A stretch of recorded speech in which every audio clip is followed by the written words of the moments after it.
Hi అందరికీ, సరోజ కిచెన్కి స్వాగతం. ఇవాళ మనం చేయబోయే వంట మంచిగా మనకు జీర్ణశక్తి ఇచ్చే పుదీనా కరివేపాకు పచ్చడి. పుదీనా కరివేపాకు పచ్చడికి కావలసిన దినుసులు ఏంటియో చూపిస్తా. ఒక కట్ట పుదీనా శుభ్రంగా కడిగి జాలి గిన్నెలో వేసుకున్నా, నీళ్ళేం లేకుండా. పుదీనా, కరివేపాకు, జీలకర్ర మెంతి పొడి, ధనియాల పొడి, ఎల్లిపాయలు, ఎండుమిరపకాయలు, నిమ్మకాయ, ఉప్పు, పసుపు, నూనె.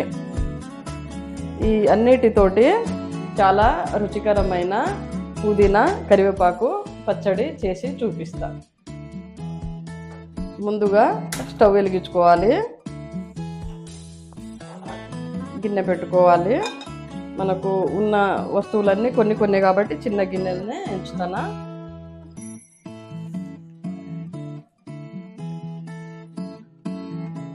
మిరపకాయలు, కరివేపాకు ఎంచడానికి సరిపడా నూనె,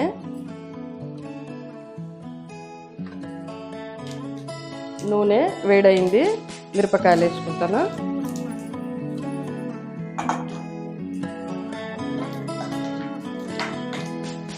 మిరపకాయలు, కరివేపాకు రెండు ఒకటేసారి ఎంచుకోవాలి. ఎందుకంటే మనకు పుదీనాలో తేమ ఎక్కువ ఉంటుంది. పుదీనా, కరివేపాకు రెండు ఒకటేసారి ఎంచుతే వేగవు. కాబట్టి కరివేపాకును మిర్చితో వేయించుకోవాలి, పుదీనాను సపరేట్గా వేయించుకోవాలి.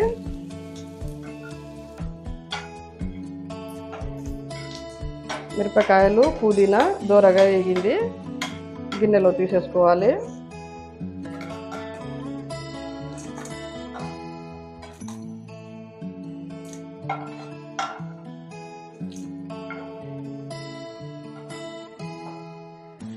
పుదీనా వేగడానికి కొంచెం నూనె ఎక్కువ కావాలి కాబట్టి కొంచెం నూనె పూసుకోవాలి. ఇంకా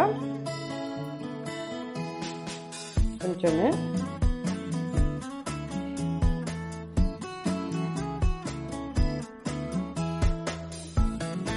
నూనె వేడైంది, పుదీనా వేసుకోవాలి.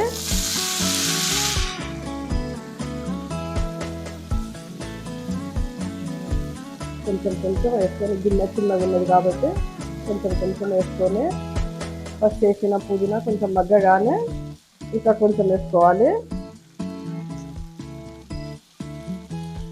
చాలా బాగుంటుంది, రుచిగా ఉంటుంది పచ్చడి. మన పప్పు చారు చేసుకున్నా, ముద్దపప్పు చేసుకున్నా, ఏం చేసుకున్నా అంచుకు చాలా బాగుంటుంది. జ్వరం వచ్చి నోరు కొంచెం రుచి ఇవ్వకుండా పచ్చడి చేసుకొని తింటే నోరు కూడా మంచిగా రుచిస్తుంది, జీర్ణశక్తి పెరుగుతుంది.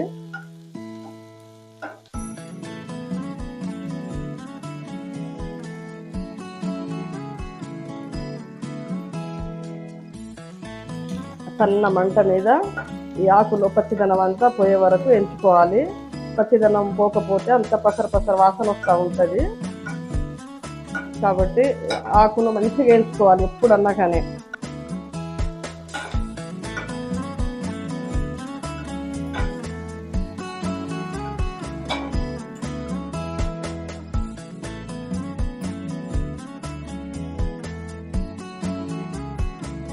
రెండు మూడు నిమిషాల టైంలోనే మంచిగా పుదీనా వేగింది. ఈ విధంగా ఆకు వేగాలి. పుదీనా కూడా మంచిగా వేగింది, ఈ విధంగా వేగాలి. వేగితేనే మనకు పచ్చడి రుచి వస్తుంది, లేకుంటే పసరగా ఉంటుంది. ఇప్పుడు పుదీనా కూడా రెడీ అయింది. స్టవ్ ఆఫ్ చేసేసి మిక్సీలో వేసుకున్నాడే. కొంచెం చల్లగా అయినాక మిక్సీలో వేసుకోవాలి ఇవన్నీ.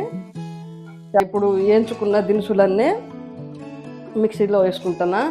ఇందులో ఇష్టం ఉంటే పల్లీలు, నువ్వులు కూడా వేయించి వేసుకోవచ్చు.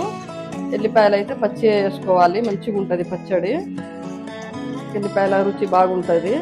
వేయించి చేస్తే ఆ రుచి కూడా వేరు, కానీ నాకు పచ్చి చేసే అలవాటు, పచ్చి తినడమే అలవాటు. కాబట్టి ఎప్పుడు నేను పచ్చడిలో ఎల్లిపాయలు పచ్చి వేస్తా. చింతపండు వేసుకోవచ్చు, కానీ చింతపండు పులుపు కంటే నిమ్మరసం పులుపు కొంచెం మంచిగా ఉంటుంది, అందుకనే నిమ్మరసం వేస్తానా.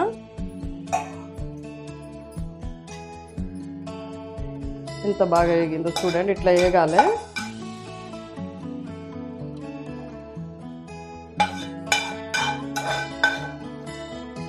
పుదీనా, కరివేపాకు, ఎండుమిర్చి, జీలకర్ర మెంతి పొడి, ఎల్లిపాయలన్నీ వేసిన ఇందులో రుచికి సరిపడా ఉప్పు, కావాలంటే చూసి తర్వాత వేసుకోవచ్చు.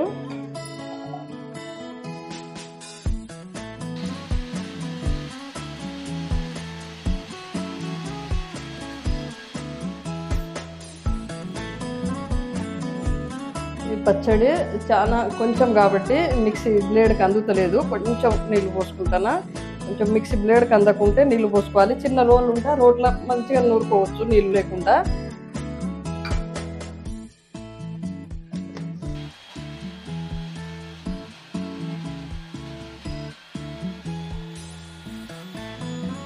పచ్చడి చాలా మెత్తగా మంచిగా అయింది. ఈ పచ్చడిని కొంచెం నూనె పోసుకొని తాలింపు వేసుకొని వేడివేడి అన్నంలా నెయ్యి వేసుకొని తినుడే. పచ్చడి తాలింపు కోసం నూనె వేడవుతుంది. కొంచెం తాలింపు గింజలు వేసుకోవాలి.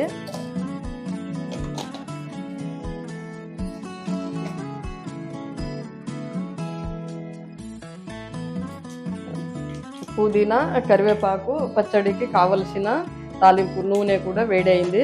కొంచెం అంటే కొంచెమే పసుపు, కడిగి పడనట్టుగా కొంచెం కలర్ కోసం, పచ్చడి కొంచెమే ఉంది కాబట్టి కొంచెమే పసుపు వేసి తాలింపు చేసుకోవాలి. ఇందులో మనం కొంచెం నీళ్లు పోసినాం కాబట్టి 1 నిమిషం పాటు స్టవ్ మీద తాలింపు చేసి ఇట్లా సన్న మంట మీద తిప్పుకోవాలి. అయితే ఇందులో వేసి పోసిన నీళ్ళు అనేది ఇనికిపోతాయి, మనకు మంచిగా ఫ్రై పచ్చడి మిగులుతుంది.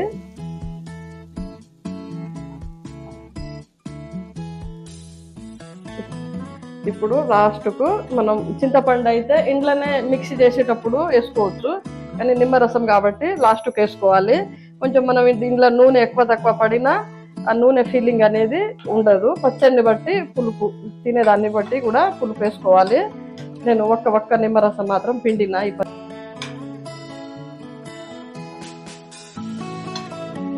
మనకు జీర్ణశక్తిని, ఆరోగ్యాన్ని ఇచ్చే పుదీనా కరివేపాకు పచ్చడి రెడీ అయింది. దీన్ని ఇక స్టవ్ ఆఫ్ చేసి వేరే బౌల్లో తీసుకొని తినాలి. చూసిరు కదా కరివేపాకు పుదీనా పచ్చడి ఎలా తయారు చేసినో, చాలా సింపుల్గా తయారు చేసిన. ఇలాంటి సింపుల్ వంటలతో నెక్స్ట్ వీడియోలో కలుద్దాం.